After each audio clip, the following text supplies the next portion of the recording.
Hello, good morning, and welcome. It's Monday, September the 22nd. Happy Gatwick second runway takeoff day. But will it really be in place by the time of the next election? My name is Anne McElvoy from Politico. And I'm Sam Coates of Sky News. Welcome to Politics at Sam and Anne's, the podcast that gives you everything you need in around 20 minutes. There's a lot coming your way this week. The new Welfare Secretary, Pat McFadden, has given the first details of what a second bite at the welfare reform cherry might look like, potentially tightening up eligibility criteria for universal credit or removing entitlements for health-related universal credit payments to those under the age of 22. Reform UK has said that it would end the right of migrants to stay after 5 years. That's massive. We'll come on to that in a moment. By scrapping indefinite leave to remain as we know it. That's been a big part of our immigration system. And it's conference season. Sam, you will be at Lib Dems later today and tomorrow. And that means we're bringing you much more across the next few weeks. After each leader's speech, we will have a fast turnaround extra episode to give the highlights and the analysis you need that afternoon. We'll also be taking the post-speech scalpel, of course, to Keir Starmer and Kemi Badenoch.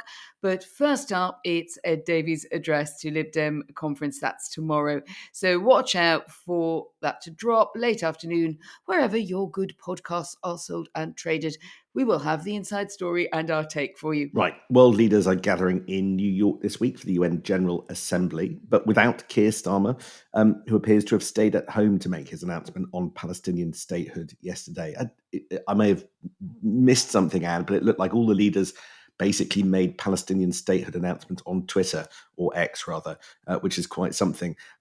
Now, this has led the Lib Dems to compare Keir Starmer with Rishi Sunak, who also ducked the annual gathering in New York. But I think in truth, given the Trump state visit last week, which passed off remarkably well, all things considered, without Peter Mandelson, Keir Starmer is hoping for a few days of calmer and better news coverage.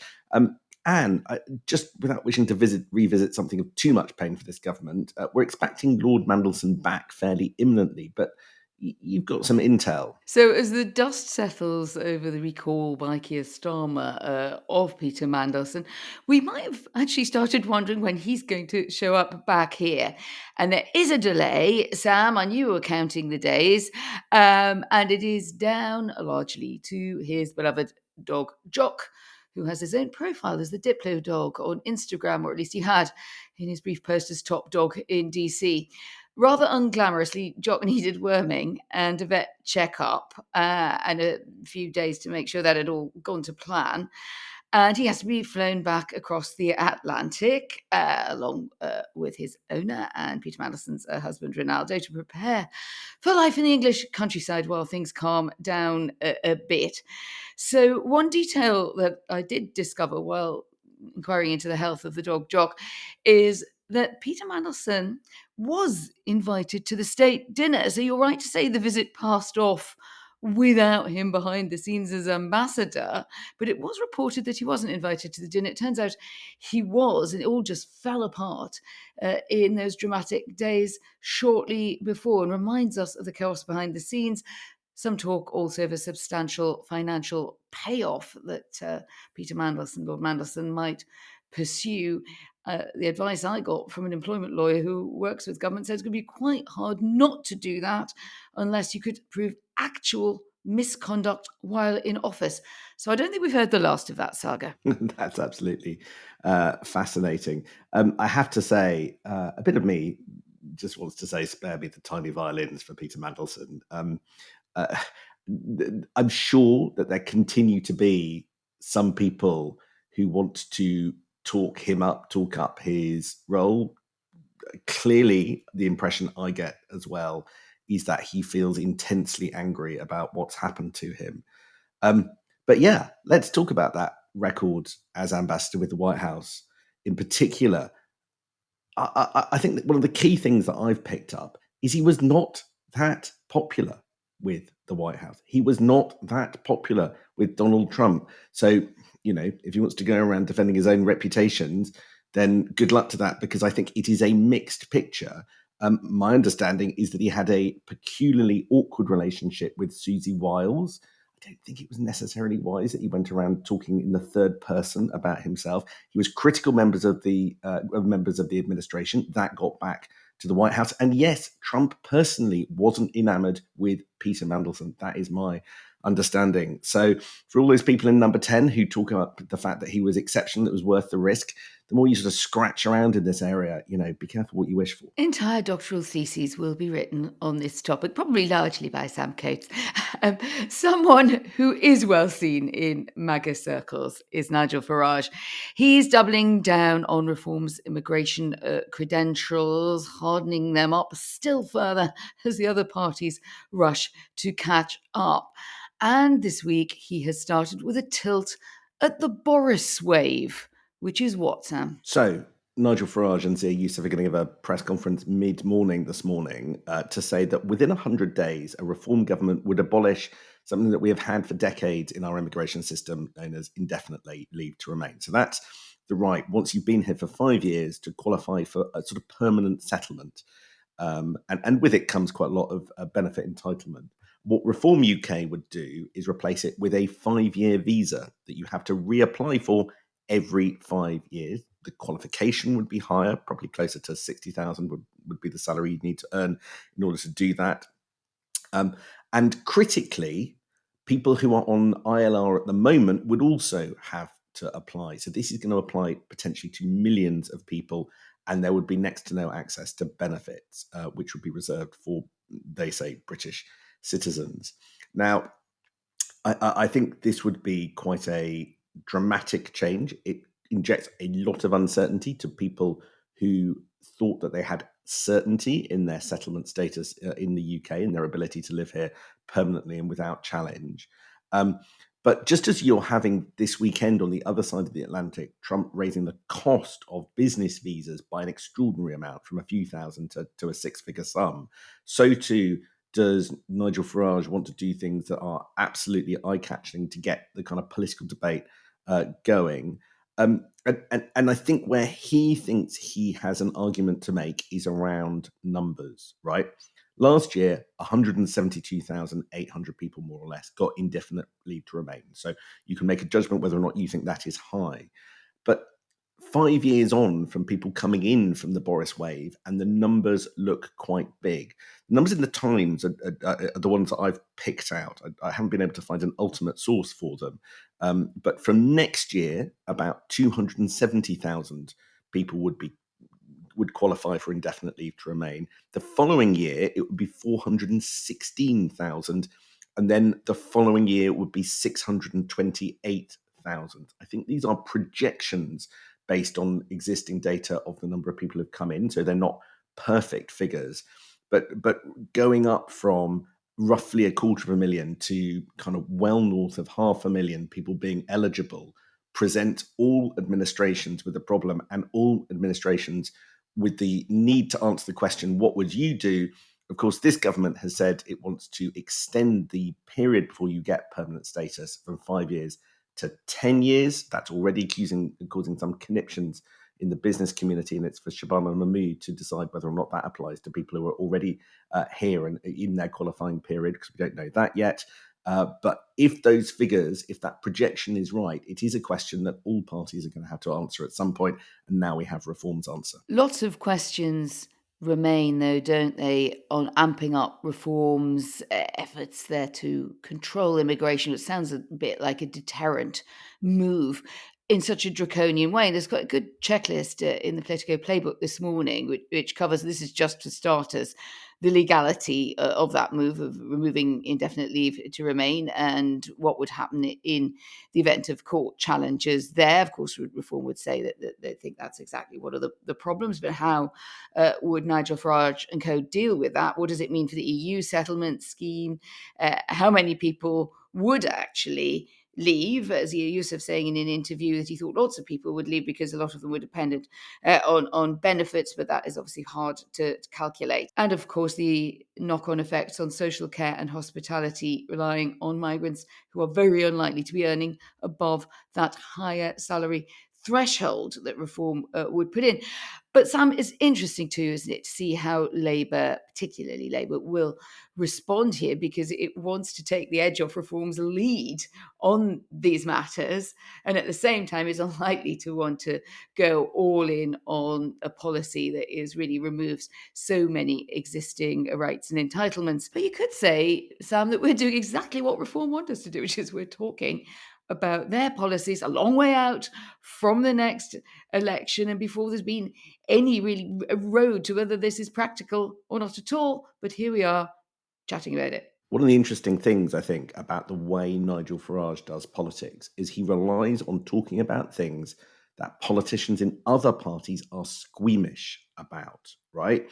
So there will be language from Labour and the Liberal Democrats, we can talk about in a second, about migration, but he leapfrogs, both in terms of specificity and in terms of rhetoric, the other parties, plants a flag and watches whether or not they catch up.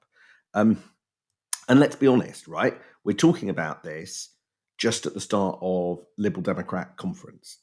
And, I can feel the sort of irritation of Lib Dems down in Bournemouth right now at the fact that something to do with reform is ahead of something to do with the Lib Dems. Although I would quietly note, I've just listened to bits of the BBC, it's the same there. And I've looked at the front page of the Times and it's the same there.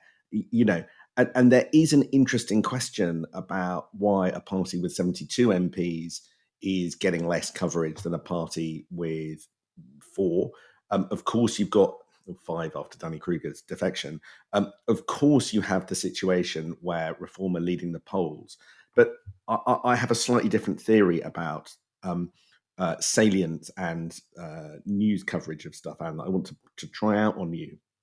One of the reasons why I think some of Reform's announcements do get the coverage levels that they do is because of the impact that they have on the other parties. When Nigel Farage talks about migration, you can watch in real time Labour shift its position and the Tories shift its position and move. And to a certain extent, the Liberal Democrats stake out some territory as well, opposing what Reform UK does. And with the greatest love and respect for all the people I'm going to see down in Bournemouth later today, I do not see that similar movement, anything like the same degree, when Ed Davies stakes out his position. So my justification for coverage is because of the impact it has on the wider system, which you can measure, as well as the opinion poll rating, and the fact that just some of the things that Reform are doing are simply more eye-catching. What do you make of that? Well, I think you're right. I mean, you could counter that the magnification effect, get that word out early morning, is also coming from the fact that we do cover it, right? But I think it's hard not to when it is something that cuts through to the electorate. That maybe would be the only element that I would add if this was simply a parlour game, which you've described very well, in which one party is all fire and fury and has a leader who attracts attention, and then we in the media magnify it, and then the other party go, no, God, what we can do now on this. I would admit perhaps that we were overdoing it, but I think the cut through to the vote is such. And I also, when you said, you used the phrase mass deportations, or picked up on it there, I mean, that is exactly what I've seen happen in the German debate, where you saw the centre ground and Olaf Scholz used the deportation word, which was very loaded in Germany for obvious historical reasons. And then, of course, the AfD went, deportations. We want mass deportations. So you get a ratchet effect. You can also see why people have concerns about that, no? In fairness to the Lib Dems, their announcement today is that children should be limited by law to 2 hours a day watching TikTok videos and should be shown health warnings when they open social media apps. We are told that ministers are looking at something quite similar in the coming weeks, but we will see how that goes. And I will take questions, no doubt, from Lib Dems on that thesis shortly. But there's a big government announcement, isn't there, Anne? There is a big government announcement. It is another runway at Gatwick, and déjà vu to anyone who has heard this before in some form, certainly having worked on the London Evening Paper in the Labour years. I thought I'd heard every variant on airport expansion in London. This government, all those years on, is obviously concerned that the putative Heathrow expansion plan is far off, likely to be tied up in judicial knots, etc. And it wants capacity quickly to feed the growth project. So the new Gatwick runway is really the old emergency north runway, moved around 12 metres or so, we hear, and extended with a view to getting takeoff on that. So, in order to do a deal with Gatwick, the government have moved on two things. First of all, they were going to require a proportion of people to turn up by public transport. I think that's been dropped. And I think that there are going to be slightly different qualifications on noise. I think essentially Gatwick's going to have to pay for some triple glazing. The sort of lingering question for me is, if they've downgraded their green commitments, how does that come out in the wash? How does the UK fulfill things like its carbon budget? But that is a question I cannot answer this early in the morning, just other than to note it. There is another massive thing that we've got a few minutes just to talk about, though.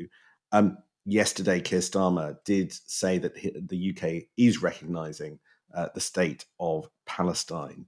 You've been following this debate very closely, Anne. What do you make of how Keir Starmer did it and what he did? What he wanted to do, Sam, and we saw very disciplined messaging, didn't we, from the government, quite joined up with Yvette Cooper also coming in there straight behind Keir Starmer, was to say effectively to Labour and to those who have been hankering for a recognition of Palestine, and the word is now being used as one word. There's a lot of dropping of the Palestinian Authority or the occupied parts of Gaza, etc. It's much more direct. At the same time, there is the messaging to try to assuage real anger, and there is extensive anger from hostages, families, and from Israel about this move.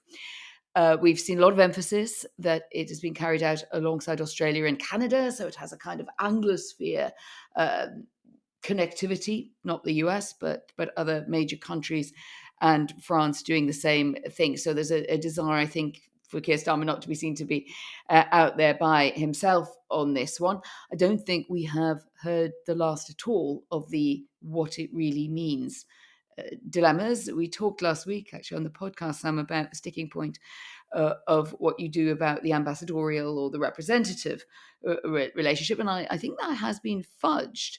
That we will have a full ambassador here as opposed to just a head of a representation. But once you start to say, well, where is this person going to sit, within the Palestinian Authority, within Gaza as it is currently, you come up with very difficult answers. So they appear to just be kind of fudging that one for now.